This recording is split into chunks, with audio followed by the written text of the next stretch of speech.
Taliwa sa sagunson nga pagsaka sa presyo sa produktong petrolyo usa ka gamayng oil company mitanyag og rollback sugod karong adlaw. Gumikan niini daghan ang nipahimos aron makadaginot. Pipila kanila nang hinaot nga mopaus-usab sa presyo ang ubang oil companies.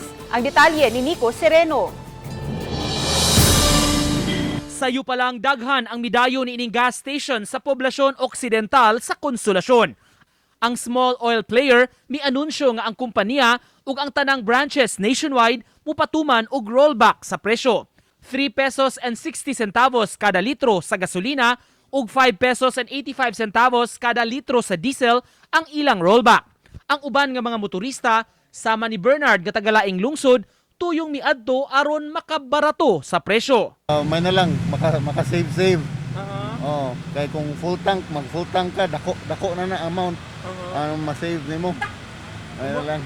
Ang uban na surpresa sab sa rollback ug nakasulti nga unta sa ubang gasolinahan sab magpamenos presyo. Surprise ako nga ni rollback sila. Siguro daghan silang supply. Maayo po na sir at least nag-rollback. O nakayo sa namo kay asa tong barato to man ta. Sana all. Pasabot hinuon sa tagduma, gikan Marso 10 hangtod 13 ang rollback ug sa ilang branch, epektibo kini sa ilang karaan nga stock nga anaa kanila. Nakapadeliver na kuno sila og bag-ong tanker apan mas mahal na ang kuha nila niini. Tinguha sa kumpanya makatabang sa mga motorista karong panahona taliwa sa padayong pagsaka sa presyo. Ubay-ubay ang customer karon. Ang problema lang sa damong stock. Kay mahal-mahal sa damong kuha niya. Napa may stock nga old stock gamay ra.